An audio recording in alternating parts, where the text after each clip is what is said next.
Hi guys, Christy, your flute coach here, ready to take you through finding your flute embouchure. Now, as I explain in my full article, the embouchure is the shape of the lips, cheek, mouth, teeth, jaw, all the facial muscles that go into forming the correct mouth shape, which moderates our air speed and air direction across the flute. And therefore, it's vitally important to quality sound production in the flute. So very subtle changes in your embouchure can produce quite dramatic changes in your flute tone. And by flute tone, I mean quality of sound. So you will start to hear differences, something like your tone becomes weak and airy and rough sounding compared to a solid and rich tone. And you'll be able to tell the difference of these very soon once you start experimenting yourself. And because you've changed, you may have changed something in your embouchure, it means you're changing some of the parameters that are really vital to good sound production. So changes in your lip or jaw can mean that we're making changes in air speed, air direction, and the angle that the air is hitting the embouchure hole in your head joint there. The height of the flute up on your chin or lips can also affect that angle of air entering the flute, and the thickness of your air stream, so the thickness of the air beam hitting the flute can be moderated by the size of the hole in your lips. All of these things can go into either a good or a bad sounding tone. So we're going to do a little exercise today, finding your own unique embouchure shape. Everyone's a little bit different, so I'm going to give you some general tips to start with, and I hope that they really help, because it can be a little bit of a tricky concept to begin with. It's a slightly unnatural way of holding your lips and facial muscles. So all you'll need is a mirror to practice in front of. I find this is really helpful to start to recognize those really subtle changes that you might be making, and your flute head joint. Don't worry about using the full flute just yet. We're going to work on getting a good sound with just this piece, and the rest will come. So I'm going to give you a couple of examples of a really incorrect embouchure, and I'm going to totally over exaggerate them so you can understand the difference. So the first is the moo-cow, okay? So moo, I'll turn to the side, moo. So you can see that your lips are coming really quite forward, and the shape of your aperture, so this is the mouth opening, the aperture, moo, is quite large. It's sort of a circle shape and quite a few millimeters high. And those lips coming forward mean that they'll be covering way too much of your embouchure hole here, moo. So you might cover up to half of the hole and have no control at all. And the air beam will be far too thick. So no moo-cow, okay? The other one is very similar, which is the kiss. So mwah, mwah. So we've closed the shape, we've tightened up the shape of the aperture, which is getting there, but once again the lips are coming far too forward and they'll be covering way too much of our embouchure hole. So you can experiment with making the kiss shape yourself. The next one is another funny one. I call it the grandpa. And so you can imagine your grandpa with his false teeth out like that.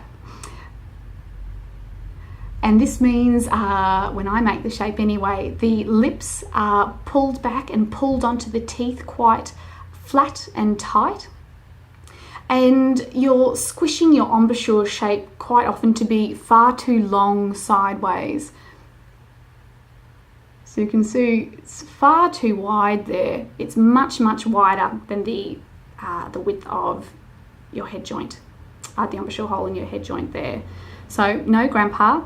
And last but not least is a really common one with beginners, and it's called the smiley embouchure. And if you Google that on the internet, you'll see lots of references as to why you shouldn't be using it. But the smiley embouchure, it speaks for itself, where you make a smile sort of shape. You pull the corner of the lips up and you blow from there. And the smiley embouchure really tenses up your facial muscles and your cheeks, and pulls the lips back against the teeth as well. And it means that you're getting all tense here, and quite often you overcompensate by squeezing the aperture even smaller and smaller and smaller, and you just get all tensed up, and you lack flexibility in your embouchure. So once we find our correct mouth shape, we need to be flexible enough to be able to move our lips and cheeks and jaws just subtly as we play. We're going to need to be making adjustments so that we can leap octaves, stay in tune, things like that. But that's further down the track. So let's just start getting a sound to begin with. So my embouchure, the way that I form it is I'm quite relaxed with the corners of my mouth. I almost forget entirely about them, but it's a slight pout. So this is my embouchure shape. So you can see that there's very little movement in the sides of my mouth. So relaxed face and lips. The wet part of your lips are kind of zipped together, and you'll need to sort of feel the air moving past the wet part of your lips. So we're only forming a very small hole, a couple of millimeters long, right in the center of your mouth there. So that's my embouchure shape. If I tilt upwards, you can see that it's no longer than the hole in the head joint, and it's only a very tiny squished oval, not like that moo sound that we made where that's that larger oval and circle. So if you put those lips together, the inner wet part is zipped together, the upper lip should be jutting just over the bottom lip. Just over the bottom lip, and that helps us direct our air downwards. So we don't want to blow air across the flute, we want to blow slightly down in front of us so that the breath hits the opposite edge of our embouchure hole there. Okay? So if you put your hand in front of your face, lips together, wet part of the lips together, very small squished oval in the middle, top lip just jutting over the bottom lip slightly flattened against the mouth, very slightly. That should direct your air downwards in a downward direction in front of you, downward angle.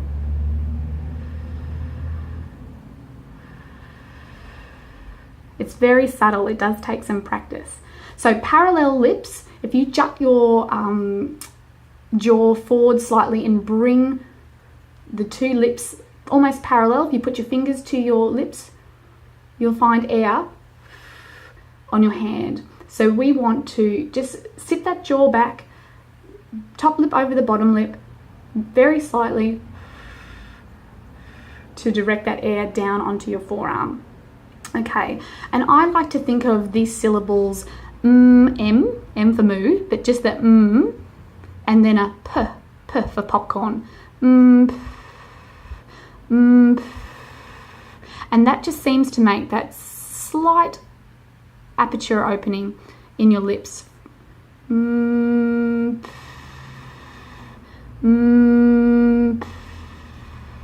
that works for me. So using your head joint, we don't want it to be too up or down on the chin or lips. So the edge of your bottom lip for me comes right just onto the edge of your hole in your head joint. Fit it into the curve just so your bottom lip rests on the edge of that lip plate. And you can check in the mirror that that bottom lip is covering no more than about a third of that hole. If there's more than a third, you might be too rolled in. If there's less than a quarter, you might be too rolled out. Or you may have the flute either too high or too low on your chin. So just check and make sure that that position is comfortable. So form that pout shape that we made earlier, that and blow a steady stream of air as if you're playing moderately loud. And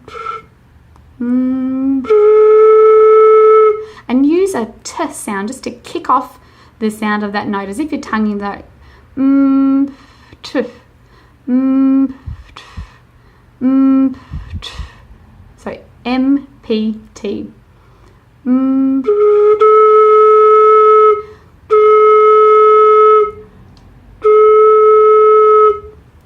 if you're having trouble directing that air downwards, try and imagine you're spitting watermelon seeds onto the ground in front of you, or as if you're sitting at a table with a ping pong ball that you're trying to blow across the table.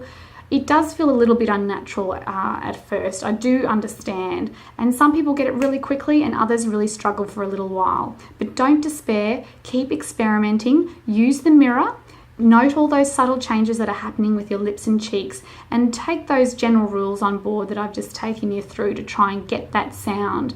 And in a future video, in an upcoming video, I'm going to take you through the process of how some incorrect embouchure shapes can really affect your flute tone, and I'll demonstrate those for you, and that might be really helpful too. Good luck, and see you in the next lesson.